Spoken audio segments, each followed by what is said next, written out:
Hey everyone, jennabugger here, and welcome back to my channel for another speed build. And yes, this is a 100 baby starter, which can only mean one thing. I will be starting the 100 baby challenge for The Sims 4, which is a little crazy because I've never been much of a challenge person, and now I'm gonna have 2 challenges on my channel. But anyways, that video, the first episode of the challenge, won't be going live for about another 2 weeks still, but you'll get to learn a little bit more about our matriarch in this video. So this house is kind of like a farmhouse inspired house. How many times can I say house? Probably a bunch more, but of course I just kind of looked for some inspiration on Google and found a house, and I thought it was really cute. The matriarch, I've really been feeling the challenge, okay? Like, my Sims 3 challenge, that is, if you guys have watched any of the episodes, it's a massive 40+ generation challenge, so that's going to be pretty challenging. There, another word that I'm using a lot. But, yeah, and so, I mean, even the games that I've been playing with my husband, like, we've been, like, bumping things up to, like, hard difficulty and, like, all that kind of stuff. So I've just been really feeling it. So my point in saying all of this is my matriarch is going to be into gardening, which may not sound like much of a challenge, but when you take into consideration that she has also raised a whole bunch of kids and have a whole bunch of kids and find men to procreate with, like, that's a lot. So yeah, but like I said, I'm up for the challenge. So this house obviously is very hardly decorated, because let's be honest, it's a starter. I did splurge on some items though. I cannot remember what they are just this moment, but when I see them, I will let you know. So I did want to do just a mostly neutral palette. I wasn't feeling like anything super eclectic or anything, but I did want to throw in some splashes of green. Was this my first choice in the dining room table? No, but it'll do for now. Obviously, once the family starts getting more money, they'll be able to kind of upgrade, and it can be more of what I envision for at least the matriarch's taste in furniture and stuff. So this house is kind of an interesting floor plan, I guess. I kind of made it up myself, really. I went, from the picture of the front of the house, and then I just kind of went from there. So it's kind of weird.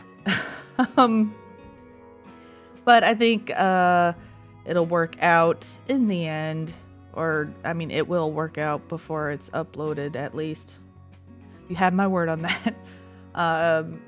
Yeah, so the living room was pretty small, but I do imagine I specifically picked this lot because there was, more room in the yard, and I envision this matriarch is going to want her kids to kind of play outside, and probably she's going to need them to really play outside because, like, for her sanity. So once they get more money, I will definitely be adding in more outdoor activities.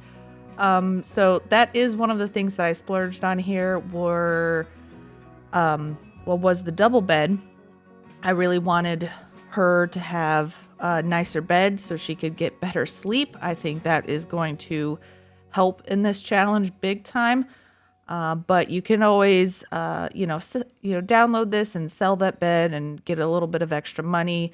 Even the toddler beds are a little bit, just a tiny bit more expensive than the lowest priced one, just because it matched better. I do plan on eventually switching those toddler beds to the toddler beds that came with Eco Lifestyle. Of course, we have the bunk beds. Pretty nifty that I waited to do 100 baby challenge until there was bunk beds. It just happened to like work out that way okay, but you know, I'm not mad about it.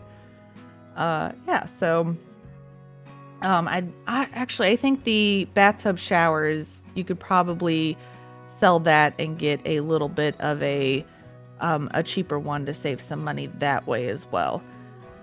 Yeah, and then I'm just adding a little desk here and a bookshelf. I didn't want to do too much decorating in the beginning because I wanted to make sure I got the, you know, necessities and yeah, make sure I had enough of that.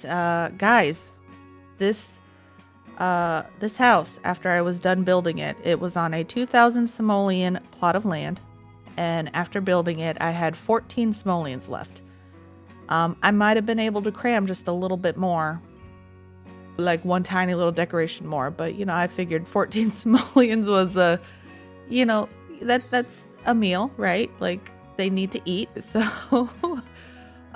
yeah. And then the last decoration is just something, a little posters here in the kids' room to really, that wall was really blank. So yeah. And like I said, I picture her to be really into gardening, so I had to include some garden plots. I did have to sell one so I could afford an outdoor trash can. Yeah, so that's, you know, lovely. And then of course, all of the outdoor, you know, landscaping items and everything came straight out of the debug menu. I believe they're all the show live edit objects. So yes, maybe you find that a little bit cheaty, but you know, it's nice to have a little bit of decoration.